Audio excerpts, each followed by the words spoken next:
Hello, hello. This is no, turn that off, please. Don't do that. It's the light's not important. Less light, the better.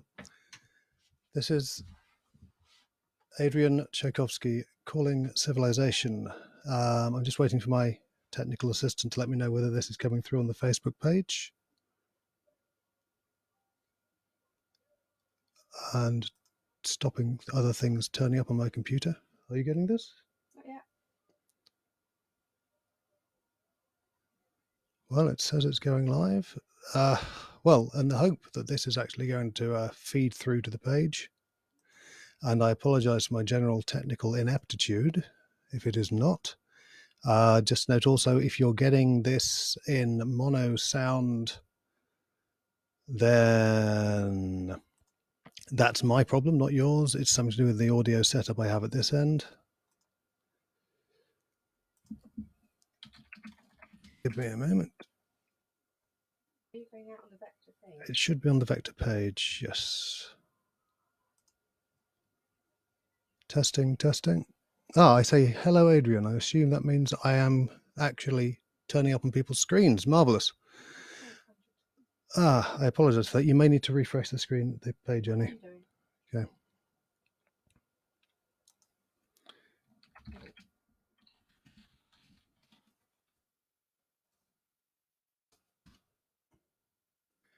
Well, I've been asked to contribute to the Vector Live readings. So I have here for you a couple of pieces, if we have the time for it. The first one is from an upcoming book of mine, which is Children of Time. Jesus, God, I do apologize. It's not Children of Time, it is Doors of Eden. Children of Time is not a new book. This is going well, isn't it? So, Doors of Eden, it's coming out, I think, now August of this year rather than the May originally planned because of everything, as you can imagine. Oh, there you go. Apparently, it's now coming in. So, I apologize for all of that bumbling and blathering. I think it's probably about time I got on with the reading. So, this is a piece from right from the beginning of the book. So, there's not a great deal of introduction needed. The only thing you need to know is there are two girls. They are university students and amateur cryptid hunters. Their names are Lisa Pryor and Elsinore Mallory, or Lee and Mal. They've seen a rather dubious YouTube video of a something nasty lurking on Bodmin Moor, and they're taking a holiday to check it out. The walk took longer than they'd thought. They were having such fun getting away from all the nonsense that was most of their lives that they didn't notice it was well past noon until they spotted the farmhouse. There was a chill in the air, too, that had been absent the previous day. The country was beautiful, but you had to like Bleak to really appreciate it. It was all ups and downs, with plenty of places where the rocks had clawed their way right out of the earth. The land was scrubby, too, green and yellow. The occasional houses were all grey stone boxes with too few, too small windows, as if purpose designed for storing mad wives in the attic. And they were ruinous. Most of the buildings Lee and Mal saw had been abandoned generations before. The Roberts family obviously had more staying power than most. Later, Lee had to acknowledge that the whole venture was a spectacularly stupid thing to do for entirely quotidian reasons. They never considered the possibility that Roberts would be an axe murderer, or even that a random non-Roberts axe murderer might happen upon them. They were after monsters and weren't frightened because neither of them expected to find any. Knocking on the door didn't yield any results, and they decided Roberts was probably off on sheep-related business, which they should really have thought of earlier. At that point, though, their options were to wait an undefined length of time for permission or seek forgiveness later, so they went around the house to find the vista the video had shown. They weren't being stealthy, chatting away, 19 to the dozen, in fact, because it was an adventure and they were doing it together. They found the spot almost immediately. Some of the junk had shifted, but there was the alley between house and barn, and there the actual CCTV camera. They took their own photos and examined the muddy ground as though expecting to find incriminating footprints. They did find footprints, and they weren't human. Lee still had the photos on a data stick somewhere. They weren't exactly a smoking gun, though. None of the footprints were complete and they overlapped one another, but if someone had made them with a fake wading bird foot, they'd really gone to town. The prints had 2 long toes and 1 short one, as though the inner toe had broken off halfway. Mal and Lee exchanged looks, and there was something between elation and terror in the air. Even messy and infinitely interpretable. Even messy and infinitely interpretable, this was new. This would get them in the Fortean Times. This would get them a speaker's spot at Weird Weekend, or even airfare to a big symposium in the States. This would make their names in the field. They knew it. Mal picked up a bad smell beyond the general farmyard odour and followed it round the side of the barn. Lee's subconscious was busy comparing reality with her memories of the video, feeling something was missing.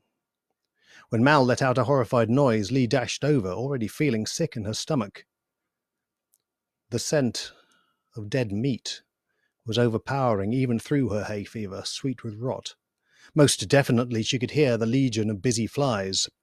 She was horribly certain it was Robert's. It was sheep, though.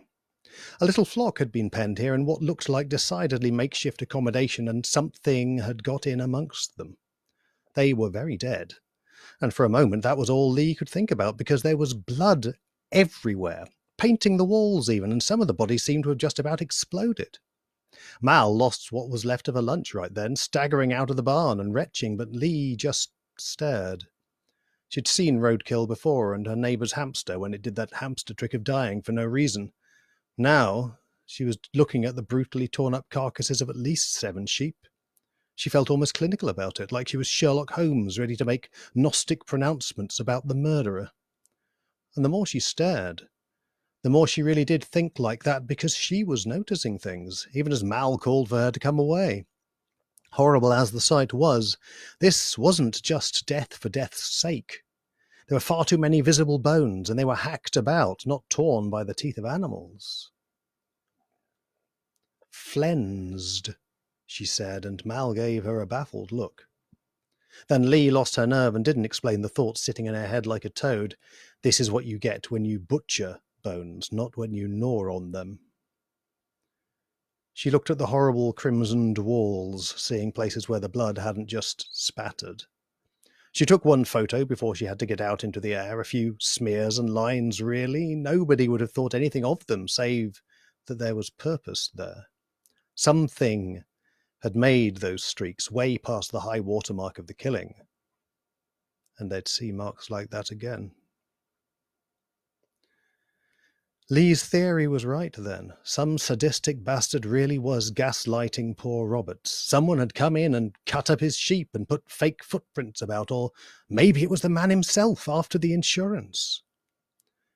At that point, something bolted from the barn. It shot past them at such speed that it was almost gone around the building's edge by the time they spun around to watch. Lee was left with an impression of it, a sense of something grey and ragged with a long tail. But of course that was what the video had primed her to see, and the next moment she didn't know whether it had been real or just in her head. Mal looked horribly pale, but also determined. She wanted to find something more now, and Lee was right with her, her brain belatedly stepping in to hand her a note about what they hadn't seen yet. Range Rover isn't here. Roberts must be doing farm things, and there were the set of tyre tracks leading away from their house over the rugged moors. They exchanged looks, wide-eyed. They knew they were crossing a line, but that was what the cryptid hunting game was about, after all, being on that brink, feeling the chasm of the unknown yawn at their very toes before taking that prudent step back. With daylight left, they went to find Roberts, armed with nothing but a hiker's guide and a personal alarm that, out on the moors, nobody could possibly hear. After an hour of walking, they saw Roberts' big grey-blue car, muddy and battered and in the middle of a field. No sign of the man himself, nor any potential birdmen. However, they had also apparently stumbled upon a site of special historic interest. 3 standing stones stood in what Mal's guidebook charitably called a circle, yet was only ever going to be a triangle. "The 6 brothers," Mal read out, looking at the trio of monoliths derisively. "That's what the locals call them. Hello, Mr. Roberts." Her call fell away weirdly into the air, seemingly swallowed up before the sound could travel. She turned to Lee. "Is it colder?" It was colder. They stood there in shorts and t-shirts and shivered, dickering over whether to get more clothes out of their rucksacks. Lee looked up at the early afternoon sun, seeing it bright and fierce in a clear blue sky. The cold seemed something other, as though it was leaching in from elsewhere, or so Lee remembered later, with the benefit of hindsight. Mal approached the nearest stone, which wasn't much taller than she was, flat and irregular, nothing like the decent workmanship of Stonehenge. 6 brothers, she said derisively. On the inner faces of all 3 were lichen-clogged scratches that might have been local graffiti or Stone Age ritual magic. The Range Rover's door was open. Lee slowed her approach, sniffing frantically through her allergy-clogged nose in case it was another murder scene. There was no body slumped half out of the driver's seat. There was no sign of Kate or Roberts at all. She even got down on her knees to look underneath, finding only that the ground was somehow freezing cold and soaking wet. "Lee?" Mal said. She was standing by the stone, not quite touching it, and she was very still. "You can see forever." Later, Lee would try to reinterpret that pronouncement into something profound and prophetic, but probably Mal just meant the view. The stones marked out a rise in the moorland, and they could see for miles. What they could not see, however, was any sign of Roberts. The thought was almost as frightening as the sheep slaughter. Why would someone dump their car here and walk off into the tawny forever of the moors? "I think we're out of our depth here," Lee decided. Excuse me.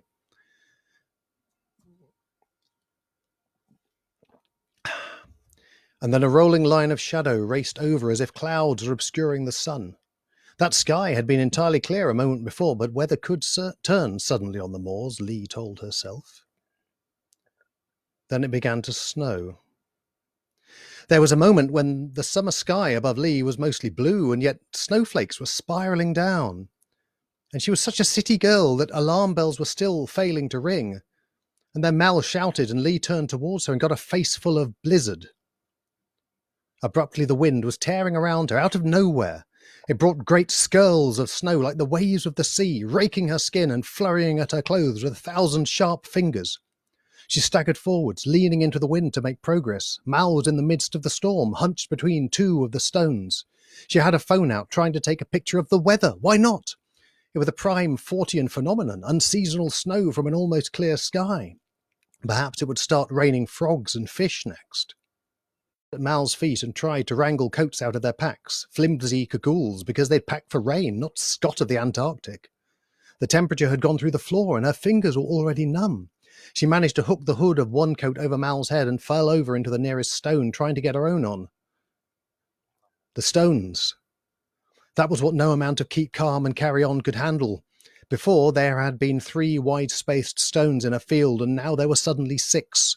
6 brothers. Like the locals said, the stones were having a family reunion. The one Lee was leaning against, a new one, had something painted on the inner face. The snow was doing a good job of washing off the redness it had been daubed with, but the artist had been following lines ground deep. She saw a curved sign, and then she reinterpreted it as a figure, leaping high with tail and beak pointed downwards and one leg extended, all depicted in a few elegant lines. "Lee," said Mal. "Mal, have you seen this?" "Lee!" Mal's voice was simultaneously tight and quiet and very insistent. Lee looked up, and there were the birdmen. They were in the centre of the stones. No, they were where Lee's internal compass told her the centre of the stones ought to be, but things were wrong. It felt somehow like a paper cut to the eye when she looked in their direction. There were at least 3 of them, although the whirling snow, their snow, made it hard to be sure. They were a little smaller than people and quite a bit lower because of how they were built. She saw long legs, but a body canted forwards, counterbalanced by that huge sweep of tail. And there wasn't a bird's spray of plumage now she saw it close up, but an actual tail, stiff bones and all. Their heads were round, too, surprisingly large behind their beaks. Lee stared into almost perfectly black eyes, huge and set forwards. A predator's. They were impossible, like a monk's marginalia or a bestiarist's fantasy come to life. They were closest to giant ravens, or no, jackdaws, because their plumage was a scatter of black and white spots and bands.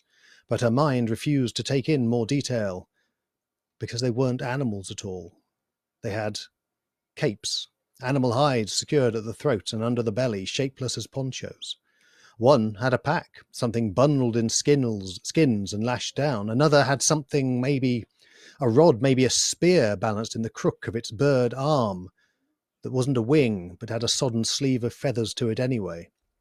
The hand was a crook of claws, like a taxidermist's joke. The central one, the largest, stepped towards Mal.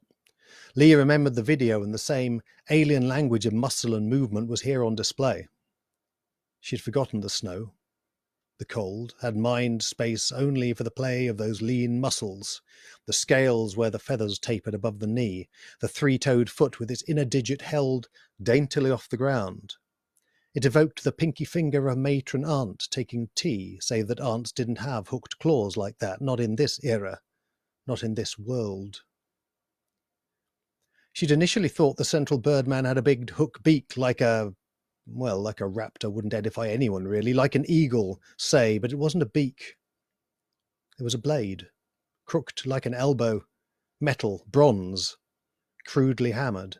And Lee saw immediately with a zoologist's eye how those clutches of claws would be good at holding on, but terrible for manipulation. But plenty of birds can be clever with their beaks if they need to be. It was 5 feet from Mal, who was trying to back away very, very slowly.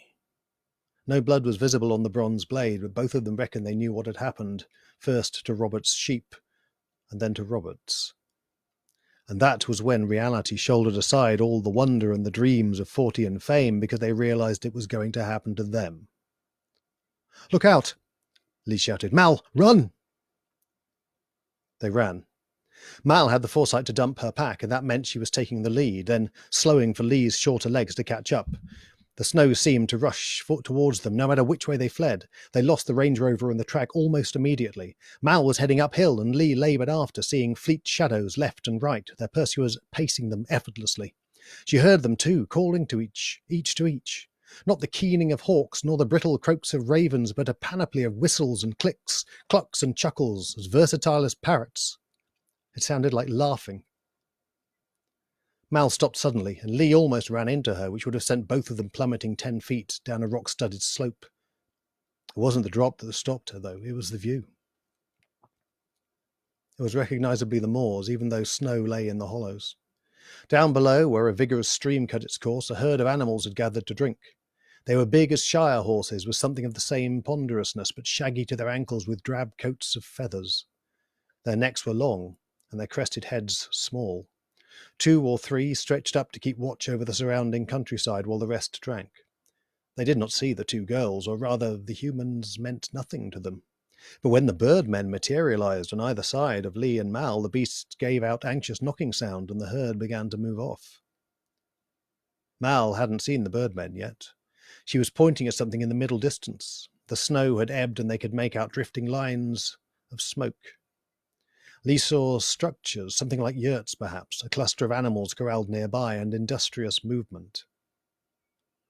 Then, from almost at Lee's elbow, one of the birdmen spoke. "Hack!" it went.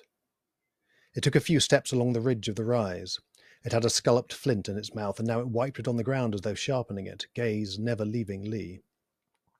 "Hack! Run!"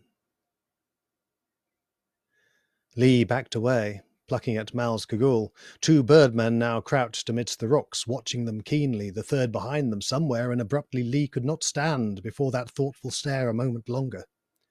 That evaluating, calculating regard, eyes deep as wells, glittering with cruelty and murder perhaps, but also with undeniable intelligence. One of them settled, rocking on its haunches, and Lee suddenly remembered a friend's cat. It would wriggle almost exactly like that before a pounce. She ran, and Mal was a step behind her. Just a step. She would swear to it later. So they, blimey, I'm shredding my voice here. So there you go. Let me just switch back onto here. How are we doing? A lot of pausing in the video. Try watching later. Okay, well, I apologize for any problem with the quality. Everyone is on the internet these days. So that is Doors of Eden that will be out. I'm moving this. Sorry, I've got a mirror of myself, so I'm moving it the wrong way. That will be out later on this year, God willing.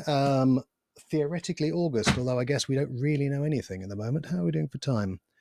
I probably don't have. You know what? I think I do have time for something else. So while I was rehearsing that piece, it struck me that I'd actually drawn a little language in symbology from a short story I wrote, a very short story, you'll be pleased to hear, a little while ago, which is in this. It's a collection from Fox Spirit called Winter Tales. It's called The Coming of the Cold, and it's me playing about with a literary convention, I guess. So I'll read you this. It's barely 2 pages, and then hopefully, even if people have had difficulties watching this live, they'll be able to pick up the recording in due course. So this is The Coming of the Cold, which you can find in Fox Spirit's collection Winter Tales, edited by the award-winning Margaret Helgadottir.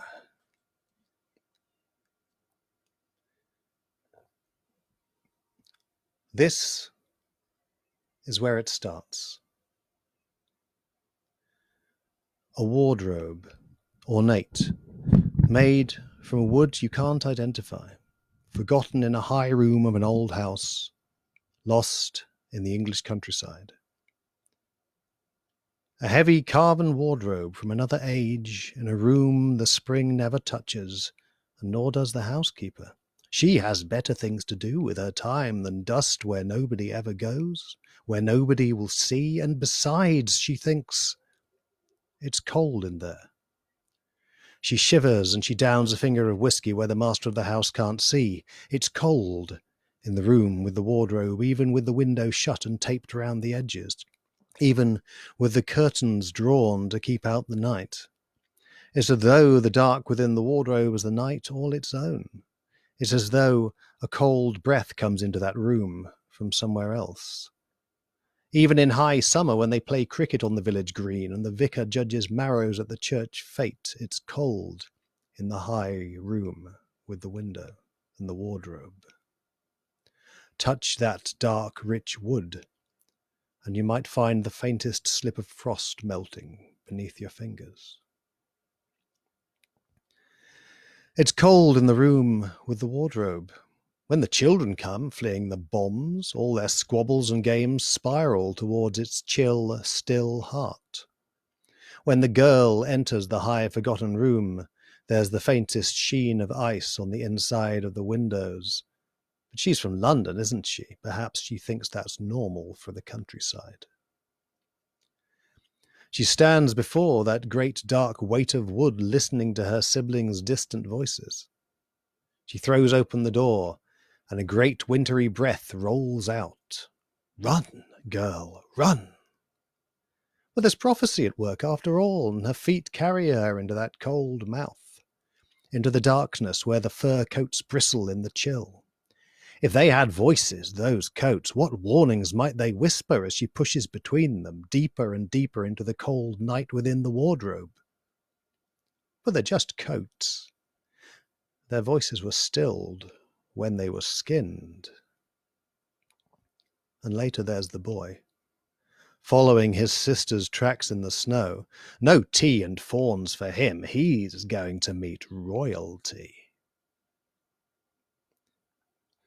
The room with the wardrobe has a scatter of snow on its floorboards, tracked out by the boy and the girl. It doesn't melt. The cold from inside is coming out, rolling down the stairs, so that the housekeeper shivers and pulls up the collar of her coat, and has another finger of whiskey to keep body and soul together. The old man whose house this is draws his chair closer to the fire and trembles. He dreams in bright colours of lamp posts and lions, of a pale, beautiful woman's flashing eyes, and dead, cold worlds. The children are arguing. The boy gets the worst of it, not entirely without desert. The prophecy is like a fisherman reeling them in. The cold weight of the wardrobe at the heart of the house drags at them like gravity. All the paths they thought were straight are curved inwards by its pull until at last here they are, the four of them in the icy room, just as was foretold. Frost has laid chill fingers on the window and patterned the dark wood with white. From the open door, winter falls, blanketing the room in invisible folds. The prophecy is calling them, making all the empty promises that prophecies do: adventure, excitement, a crown each. The children step into the wardrobe. We all know how this will go. How the boy will betray his siblings, how the others will remain true, how the children will be reconciled, how there will be a sacrifice, how good will triumph. Battles and chases and lessons about life, but above all, the prophecy says, good will triumph. We all know. But when did any of us stop to think just how delicate a thread it all hangs on? How many ways can this go wrong, and how wrong must it go before no amount of intervention can save it? Perhaps the boy is more of a traitor this time. Perhaps his brother is less of a hero. Perhaps there is older law yet to undo even the oldest magics from before the dawn of time. Perhaps the wolves are swifter. Perhaps, after all, it is just the cold, the leeching cold, that does for them. And the country stumbles on in the grip of war, of famine. The brief heat of bombs becomes, when the smoke has cleared, the long cold of homelessness or the longer cold of death. And in the old house, the police talk to the housekeeper and the old man about missing children, but they never go into the wardrobe, and they never find the bodies. And it was cold in that house. The policemen tell each other, cold despite the time of year, despite the weather, cold enough that their breath was pluming pale, even standing in the kitchen with the fire lit. And the wardrobe door hangs open in its high forgotten room and breathes out cold, and snow mounds up until it is flurrying down the stairs, and ice seals the doors, and the housekeeper drinks herself into a stupor in the kitchen, and the old man dies in the night. And the war goes on, and the cold creeps out, so that the little village gardens wither, and ice coats the stained glass of the church, and the green turns white with frost, and the snow falls and paints the world white, and the waters freeze, and the last bomb falls, and the witch rides out after all this time into a pristine world where it's always winter and never Christmas. Thank you. Anyone who's still listening after that nonsense. So I'm going to sign off now. I don't see any obvious questions. So thank you all for coming to listen, and to anyone who picks this up later, and do tune in to the Vector page for other readings as and when they come. And I'll see you all around, hopefully at some convention in the future when we can all physically attend.